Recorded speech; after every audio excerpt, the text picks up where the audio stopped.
सहजानंद स्वामी महाराज की जय जय जय। धाम धमी मुक्तो की जय जय जय। सर्वगुणातीत सत्पुरुषों की जय जय जय। जे उत्पत्ति तथा स्थिति लय करे वेदो स्तुति उच्चरे। जे नारोम सुछिद्र मानुषमा ब्रह्मांड कोटि हरे। माया काल रवि शशि सुरगण आज्ञान लोपीक्षण। एवाक्षरधाम नाधिपति श्री स्वामी नारायण। महाध्यानाभ्यासं विदतमजस्त्रं भगवत पवित्रे सम्प्राप्तं। स्थितिमतिवरेकान्तिकवृषे सदानन्दं सारं परमहरिवार्ताव्यसनिनं। गुणातीतानन्दं मुनिवरमहं नौमि सततं। साध्यो अष्टांगयोग प्रगट हरिधनी प्रीतिमाटे प्रयत्ने। शोधी वेदांत तत्व सकल ग्रही लिधा जेम सिंधु तीरत्ने। आधि व्याधि उपाधि प्रणत जनतणी ताड़ी कीधी समाधि। गोपालानंद स्वामी सकल गुण निधि वंदु माया बाधी। वाणी अमृत थी भरी मधुसमी संजीवनी लोकमा। दृष्टि मां भरी दिव्यता निरतता सुदिव्य भक्तो बधा। हइये हेत भर्यु मीठू जननी सो नेहास्य मुखे वस्यो। ते श्री ज्ञान जी योगिराज गुरु ने नित्ये नमो भावसु। जेनी अमृतवाणी तो वही रही साक्षात महिमा रूपे। जेनी ब्राह्मी स्थिति अहोलीन करे शुभव्य अक्षर पदे शरणागत निज अल्प जीव सहुना श्रेयार्थ तत्पर रहे काका स्नेहल सिंधु दिव्य विभुने हयो तो वंदन करे। सहजानंद स्वामी महाराज की जय जय जय। धाम धमी मुक्तो की जय जय जय। सर्व गुणातीत स्वरूपों की जय जय जय। Welcome new year 2025। समय चलते रहता है, समय बहते रहता है और हमारी अवेयरनेस उसके प्रति उतनी नहीं है, जिसके वजह से हमें लगता है कि हम जिंदगी जी रहे हैं लेकिन समय सरक रहा है।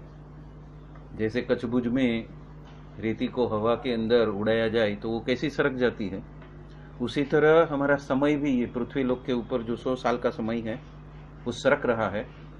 और जो सीखना है और जो संजोना है वो हम सीख रहे हैं।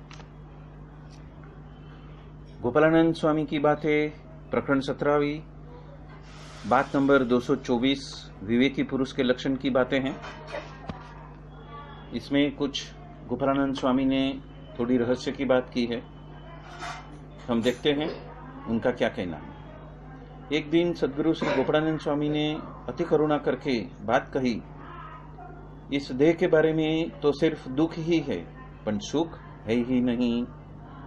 तब कोई कह सकते हैं या तो आर्ग्यूमेंट कर सकते हैं कि सुख तो થાય છે, तो उसका ऐसा है कि दुख जब अधिक होता है तो जब वो मिट जाता है तब कहते हैं कि सुख हुआ, पर वो तो सुख नहीं हुआ है।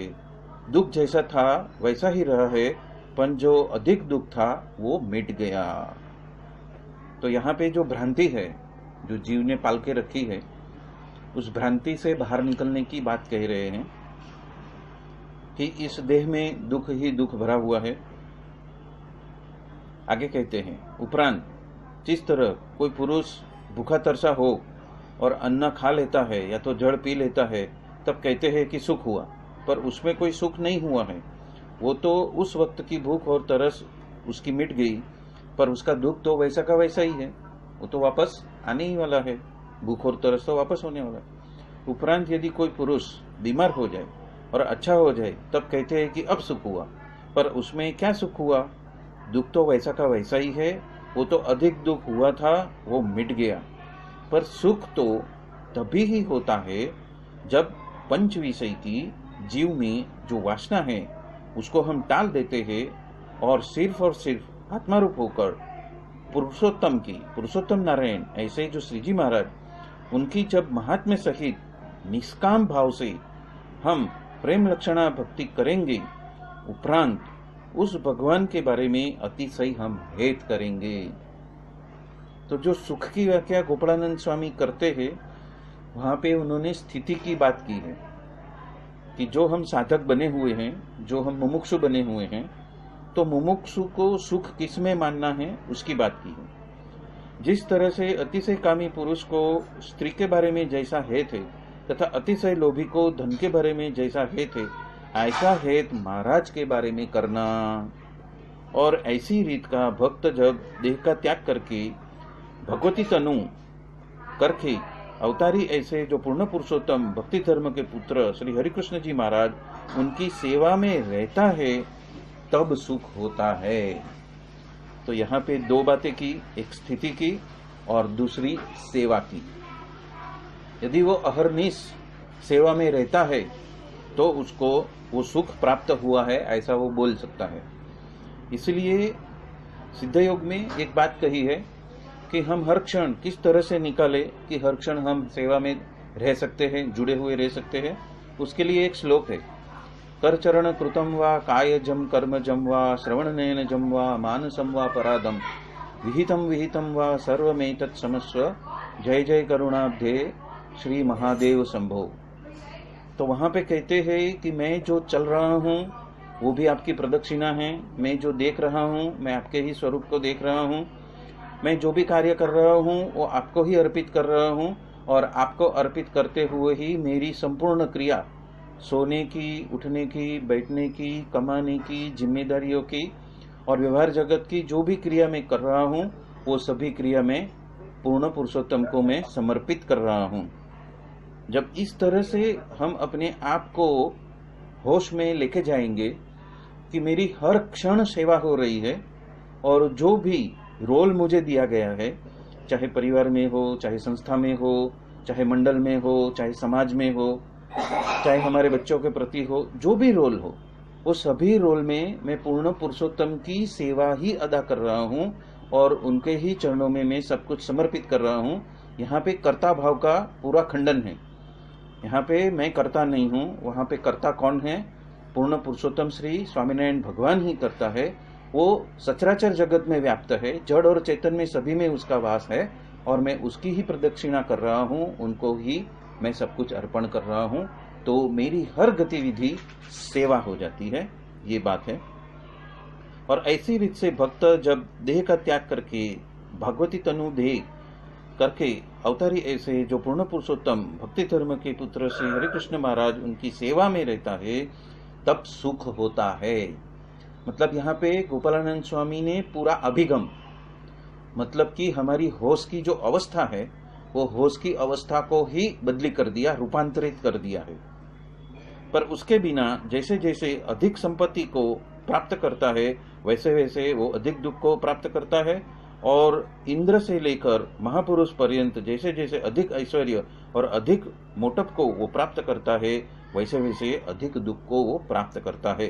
पर सुख तो एक महाराज की मूर्ति बिना अन्य जगह पे कहाँ भी नहीं है। मतलब कि वो ये कह रहे हैं कि हमारा जो होश है वो किस तरह से होना चाहिए? कर चरण कृतम वा कायजम कर्मजम वा श्रवण नयन जम वा मानसम वा पराधम विहितम वा सर्वमेतत् समत्स। जय जय करुणाब्धे श्री पूर्ण पुरुषोत्तम सहजानंद स्वामी नमो नमः। तो वैसी जब वृत्ति हमारी हो जाएगी तो हम हर क्षण सेवा में हैं। बात नंबर 225वीं। फिर से स्वामी बात करते हैं, कैसा भी निष्कामी हो, पर यदि कामी का जोग हो जाए तो वो कामी हो जाता है, तथा गम्य कैसा भी निर्लोभी व्यक्ति हो, वो लोभी का संग करता है तो वो भी लोभी हो जाता है, इत्यादि इत्यादि। भुंडा के संग से वो भुंडा बन जाता है, और उसी तरह से अच्छे के संग करेगा तो अच्छा हो जाता है। जिस तरह से पसंद है वैसा कामी हो, और वो जो निष्कामी पुरुष का संग करते हैं तो स्वयं निष्कामी हो जाता है, इत्यादि। निर्दोष पुरुष का संग करते हैं तो वो भी निर्दोष हो जाता है। इसलिए जो मुमुक्षु है वो तो स्वयं के दोष को टालने की इच्छा होती है, उसको दोष वाला से तो जैसे सर्प तथा वाघ से डर के अलग रहता है, दूर रहता है, उसी तरह डर के उसे दूर रहना है। मतलब जो निष्कामी नहीं है, जो निर्लोभी नहीं है, जो पंच विषय में घुमा हुआ है, रमा हुआ है, ऐसे व्यक्तियों से हमें दूरी बनाए रखनी है। और हमें जो मुमुक्षु है, पूर्ण पुरुषोत्तम सहजानंद स्वामी का जो मुमुक्षु है, उसी का संग करना है, जो निर्दोष है, या तो जो निष्कामी है, या तो जो एकांतिक भक्ति के मार्ग में चल पड़ा है। और संग तो किसका करना? तो सभी प्रकार से दोष रहित हो और धर्म, ज्ञान, वैराग्य और महात्मा सहित एकांतिक भक्ति युक्त हो, और उसको ही जगत के साइड में सुसुप्ति हो, मतलब कि अनासक्त हो, जगत की सभी कार्य करते हुए वो अनासक्त हो, मतलब कि सभी कर्म वो प्रभु के चरणों में समर्पित करता है और प्रभु को ही सब में साक्षात देखता है, और उस तरह से उसकी वृत्ति हो। और भगवान का स्वरूप का महिमा समझना है, और भगवान का निर्विकल्पणे जो निश्चय करना है, उपरांत भगवान की मूर्ति को याद करते रहना, और उसके बारे में निरंतर जागृति, मतलब कि होश हमारा निरंतर बरतता रहे। ऐसा साधु को खाते पीते चलते व अधिक सर्व क्रिया में उसका संग करना, तथा रात्रि यदि हम नींद भी लेते हैं तब भी उनके पास में, ऐसे संत के पास में ही सोना। तो एक भक्त का, एक व्यावहारिक जगत का और कैसे संत का हमें संबंध करना है, और उनका संग करने से हमें क्या क्या फायदा होएगा, वो सारी बातें यहाँ पे गोपालानंद स्वामी ने पूरे विगत में 225वीं बात तलक सब कुछ बताया हुआ है। अब इस चैप्टर की आखिरी बात, और वो बहुत ही इम्पोर्टेंट बात है। गोपालानंद स्वामी यहाँ पे एक रहस्य बता रहे हैं। जो सुरवीर होते हैं वो तो उसी तरह बरतता है कि हम ये देह सुख थाय के दुख थाय, वो दोनों में से किसी भी जात का संकल्प होए ही नहीं।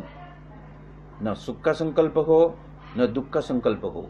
मतलब जब पीड़ा हो, संघर्ष हो, तकलीफ हो, तभी भी उसका सुमिरन ना हो, और यदि सुख हो, सुविधा हो, सब कुछ ऑटोमेटिक हो रहा हो, फिर भी उसमें लिप्त न हो, उससे परे रह जाए।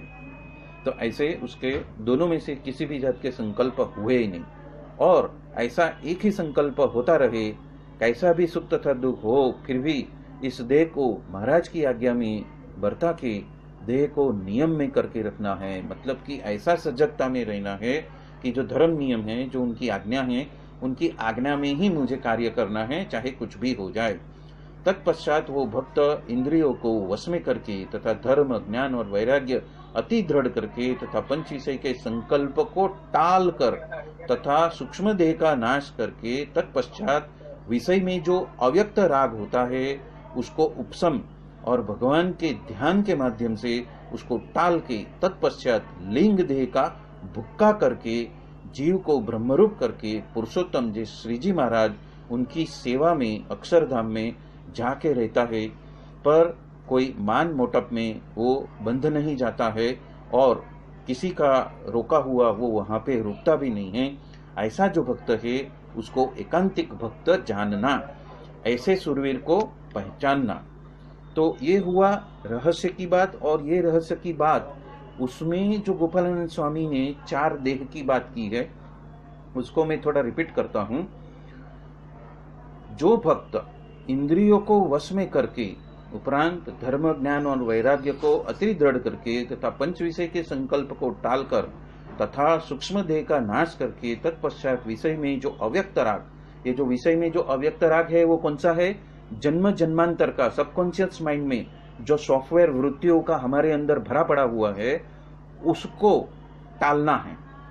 जो अव्यक्त राग है मतलब कि जो अभी तक अनंत जन्मों से जो हमारी वासनाएं छुपी पड़ी है, जो धीरे धीरे करके समय काल के अंदर जैसे जैसे शुद्धिकरण होता है वो सारा कचरा जो है, कबाड़ा है, वो सब बाहर आता है। और जब वो बाहर आता है तो क्या करता है?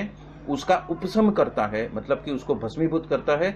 मतलब कि 4 पॉइंट प्रोग्राम का इस्तेमाल करके इस उपशम के माध्यम से वो सारा जो कबाड़ा कचरा है उसका उसको भस्मीभूत करते हैं। और भगवान के ध्यान के माध्यम से वो तत्पश्चात लिंग देह का भूखा करके, लिंग देह मतलब क्या है? कारण शरीर। जो कारण शरीर हमारे हृदय में है वो कारण शरीर जिसमें जन्म जन्मांतर के जो सीड्स है, जो बीज है, जो हमने वृत्तियों के बीज अभाव अवगुण या तो राग वैराग्य का जो बीज हमने जो भर के रखा है वो सारा बीज उसके अंदर है। वो फूटता है समय समय पे आने के ऊपर, और तब उसको टाल के लिंग देह का भूखा करके जीव को ब्रह्मरूप करके पुरुषोत्तम जी श्री जी महाराज उनकी सेवा में अक्षरधाम में जाके रहता है। मतलब कि जीते जी अक्षरधाम में रहता है। अक्षरधाम में जाके रहता है मतलब उसका जो होश है वो उस तरह से है, मैं इसी वक्त हमारे संत के संबंध से मैं अक्षरधाम में ही हूँ, मेरा घर मंदिर है और मैं अक्षरधाम का ही सारा का सारा कार्य कर रहा हूँ। मेरी जितनी भी कार्य प्रणाली है, मेरी जितनी भी जिम्मेदारियां हैं, वो सभी जिम्मेदारी मैं कहाँ पे निभा रहा हूँ? अक्षरधाम में ही निभा रहा हूँ। ये सब अक्षरधाम के मुक्त है और उनके प्रति ही मेरी संपूर्ण समर्पितता है। तो उस भाव से जब हम करेंगे तो अक्षरधाम में जीते जी वो रहता है और कोई भी मान मोटप में वो बंधाता नहीं है, और उसको रोके तो भी वो रुकता नहीं है। और ऐसा जो भक्त है उसको ही एकांतिक भक्त जानना। अब मैं और एक बात कहता हूं कि हमारा संप्रदाय रामानंद स्वामी का संप्रदाय है। तो रामानंद स्वामी कहां से आए थे? जो रामानुजाचार्य से उन्होंने दीक्षा ली थी। तो वो जो रामानुजाचार्य संप्रदाय में 1200 वर्ष के पहले एक व्यास रायारू करके एक रामानुजाचार्य हो गए साउथ में। और वो किसके अवतार थे? वो प्रहलाद जी के अवतार थे। और जब वो प्रहलाद जी के अवतार थे तभी उनके सामने ड्रीम में नारद मुनि आए। अभी नारद मुनि कौन है? जब सतयुग था और जब प्रहलाद अपने माता के गर्भ में थे तो इंद्र उनको खत्म करने के लिए आया था, तब नारद जी ने उनके गर्भ में उस प्रहलाद की रक्षा की थी और उनको अपने आश्रम में लेके जाके उनको संस्कारित किया था और नारायण का मंत्र दिया था। तो वो गुरु थे, नारद मुनि गुरु बने थे और वो शिष्य बने थे सतयुग में। अभी कलयुग में क्या हुआ? उल्टा क्रम हुआ। अभी व्यास रायरु जो प्रहलाद के अवतार थे वो रामानुजाचार्य संप्रदाय में वो हेड थे और वहां पे नारद मुनि का जन्म होता है साउथ में, और जब वो होता है तब उनका नाम होता है दास पुरंदर। वो अब्जोपति के घर में उनका जन्म होता है और बचपन से ही वो व्यास रायरु की कृपा दृष्टि उनके ऊपर होती है। कभी एक बार उन्होंने एक सरपंच को जमीन में से बहुत सारी धन संपत्ति निकल के दी कि यहाँ पे ये संपत्ति है, यहाँ पे ये संपत्ति है, ऐसा करके करके सरपंच को मालामाल कर दिया और उस चक्कर में उसमें से एक हनुमान जी की मूर्ति निकली। तो वो लेके और अपने नारद जी को मतलब कि पुरंदर को लेके वो व्यास रायरु के पास में पहुंचे। तो व्यास रायरु ने क्या कहा कि नारद, मतलब उस वक्त उनका नाम पुरंदर था, कि जिस तरह से ये संपत्ति धरती के अंदर दबी हुई है उसी तरह से जो भक्ति है वो भी लोगों के अंतर के अंदर दबी पड़ी है, पर वो बाहर नहीं निकल रही। तुमने जो वेल्थ बाहर निकाला है, तुझे अपने जीवन के अंदर ये भक्ति रूपी जो वेल्थ है, जो भक्ति रूपी साधना है, तो उस साधना करा के तुम्हें संगीतमयी महाभारत और रामायण की जो कथा है वो करनी है। तो उनको आदेश देते हैं कि तुझे तेरा संगीत का जो गुरु है वो मिलेगा और उसको ढूंढना है। तो उन्होंने आज्ञा क्या कि कुछ एक दिशा है, उस दिशा के अंदर तुझे 2 दिन और 2 रात बिना रुके कंटिन्यूअस चलना है, तभी ही तुझे तेरा संगीत का जो गुरु है वो मिलेगा, वरना नहीं मिलेगा। तो उसमें आलस मत करना, सोना भी नहीं है, न दिन में न रात में, और कंटिन्यूअस चलते रहना है उस दिशा में। तत्पश्चात ये जो बातचीत हुई कि धर्म सो गया है और तुझे ये म्यूजिक के माध्यम से, संगीत के माध्यम से रामायण महाभारत और कृष्ण का जो महिमा है वो गाना है घर घर में जाकर। तो एक शिष्य को प्रश्न हो गया कि आपने इस छोटे बालक को इतनी बड़ी जिम्मेदारी क्यों दे दी, और वो जब भी आए तभी आपने 2 हाथ क्यों जोड़े। तो व्यास रायरु उसको बताते हैं अपने शिष्य को कि सतयुग में मैं उसका शिष्य था और आज ये जो बच्चा आया है वो नारद मुनि स्वयं है। तो शिष्य पूछता है कि नारद मुनि अभी ब्रह्मांड में, सचराचर ब्रह्मांड में किस शरीर में होंगे? तो व्यास रायरु 4 शरीर की बात करते हैं, जो गोपालानंद स्वामी ने यहाँ पे जो 4 शरीर की बात की है। तो सबसे पहला शरीर वो बताते हैं कि स्थूल शरीर। ये स्थूल शरीर के बाद में है सूक्ष्म शरीर। जो सूक्ष्म शरीर में 5 विषयों का राग और घृणा नफरत वगैरह सब भरा पड़ा है, 5 विषयों की आसक्ति भरी पड़ी है, उसको वो रामानुजाचार्य में उसको अनिरुद्ध शरीर कहते हैं।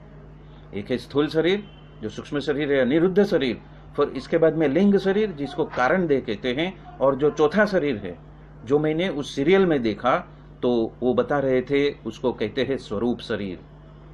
ये जो स्वरूप शरीर है वो आत्मा के अंदर जो ब्रह्म ज्योति है, और ब्रह्म ज्योति के अंदर ये जो गुणातीत सत्पुरुष जो स्वरूप जो मूर्ति हमारे अंदर घड़ते हैं वो स्वरूप शरीर को घड़ते हैं, और उनके संबंध से हम जीते जी अक्षरधाम का सुख, वो मूर्ति का सुख हम ले सकते हैं। तो जो स्पष्ट बात उस सीरियल में बताई है दास पुरंदरा में, वो है कन्नड़ा में, पर सबटाइटल इंग्लिश में आते हैं। और मैंने रात को 1 बजे से लेके 3 बजे तक हर रोज थोड़े थोड़े एपिसोड देखे, और उससे मुझे पता चला कि रामानंद स्वामी जब वहां से आते हैं तो उनको ऑलरेडी 4 शरीरों का ज्ञान है। वो स्वरूप शरीर को जान चुके थे कि स्वरूप शरीर में कौन है, और तभी जब नीलकंठ अपने सामने आए तो पहचान गए ये मदारियों का भी मदारी हमारे सामने आ गया है। ये सर्वोपरि जो सहजानंद स्वामी हैं, जो अक्षरधामाधिपति है, वो हमें मिल गए हैं। तो वो एक बात हुई। दूसरी बात क्या हुई कि रामानुजाचार्य ने जो बातें उनको बताई, रामानंद स्वामी को बताई, वो रामानंद स्वामी ने वो पहचान कराई सभी शिष्यों को कि ये कौन है, ये जो नीलकंठ वर्णी है वो कौन है और वो कहाँ से आए हैं। तो उसके लिए जो भगवत गीता है, तो भगवत गीता के 4थे अध्याय में बताया है तत्वदर्शी संत क्या प्रदान करते हैं। तो वो जो तत्वदर्शी संत क्या प्रदान करते हैं उसका आर्टिकल मैंने व्हाट्सएप में भेजा है, वो कृपया जिसको समय मिले वो पढ़ लेवे कि ऐसे तत्वदर्शी संत जो गुणातीत है, जो अक्षरधाम से आए हैं, उनके संबंध में हम इसी तरह से हम रहेंगे। हमारी जो वृत्तियां हैं वो हर पल उसी तरह से रहेगी। कैसी तरह से? जैसी तरह से गोपालानंद स्वामी ने ये 3 बातों में बताई है, 224, 225 और 226। तो जब उसके अंदर आप फोकस करेंगे, उसका होश बढ़ाएंगे, तो वही जो कर चरण कृतम वा का जो संपूर्ण क्रियात्मक भाव है, वो क्रियात्मक भाव आपके अंदर रसबस हो जाएगा। और जब रसबस हो जाएगा तो आप उस सत्पुरुष को ही अपने स्वरूप शरीर में पाओगे। वो भरत भाई, वसी भाई, दिनकर भाई को अपने हृदय में ही पाओगे। और वो कृपा बहुत सारे ऐसे एकांतिक भक्त कर चुके हैं पवई में, और आप भी करोगे। और आपको भी ऐसी प्रतीति हो जाए कि मेरे हृदय में जो भरत भाई अपने मंत्र बीज के माध्यम से मेरे अंदर विराजमान हैं, वो ही स्वरूप शरीर के रूप में मुझे पूर्ण पुरुषोत्तम सहजानंद स्वामी का स्वरूप प्रदान कर रहे हैं। और उनके अंदर जो स्वरूप शरीर है उसका भी मैं दर्शन कर रहा हूँ। तो इसी के साथ में आज का ये सत्संग हम यहाँ ही संपन्न करते हैं। बोलो सहजानंद स्वामी महाराज की जय जय जय। धाम धामी मुक्तो की जय जय जय। सर्व गुणातीत स्वरूपों की जय जय जय। आप सभी मुक्ताक्षर पुरुषोत्तम को जय स्वामीनारायण पाए लागन सर। जय स्वामीनारायण प्रभु सभी को जय स्वामीनारायण। वेलकम। जय स्वामीनारायण। सभी की साधना परवाने पे चढ़े। सबको जय स्वामीनारायण। जय स्वामीनारायण। Swami